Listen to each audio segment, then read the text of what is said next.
Hi friends, ఈరోజు మనం full chop చేయబోతున్నాం. Let's go. ఫస్ట్ మనం అల్లం వెల్లుల్లి పేస్ట్ వేస్తున్నాం. కారం పొడి ఒక రేంజ్లో అయిపోతున్నాం. ధనియాల పొడి, ఉప్పు, గరం మసాలా, ఒక నిమ్మకాయ పిండుకుందాం. దీన్ని బాగా కలుపుకోవాలి.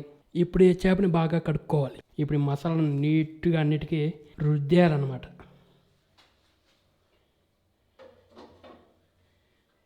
ఒక గంట సేపు అలా ఉంచేయాలి. ఇప్పుడు మనం ఒక్కో చేపని అందులో వేసుకోవాలి.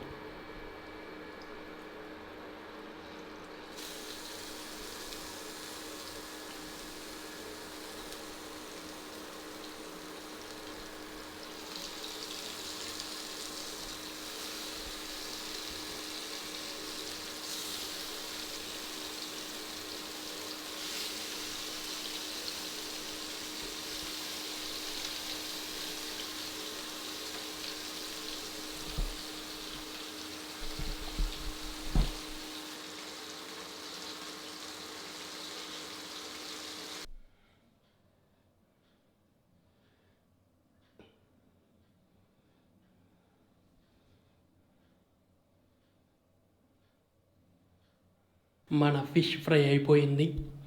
ఇప్పుడు తినబోతున్నాం. ఎక్సలెంట్గా ఉండబోతుందని నేను అనుకుంటున్నాను. ఎలా ఉంటుందో చూద్దాం. ఫిష్ ఫ్రై ఇప్పుడు మనం టేస్ట్ చేయబోతున్నాం. దీనికి నేను ఇచ్చే రేటింగు 4. మామూలు కుదరలే. చేసేటప్పుడు దోలు తీరిపోయింది. ఆ యొక్క మంటకి, ఆ కాలానికి తెగలు రేగాయి అనమాట. దగ్గడం తుమ్మడం ఒక రేంజ్లో ఉండింది. కాకపోతే ఫినిష్ మాత్రం నెక్స్ట్ లెవెల్ ఉంది. 4 ఇస్తున్నా. మీరు కూడా ట్రై చేయండి. బాయ్.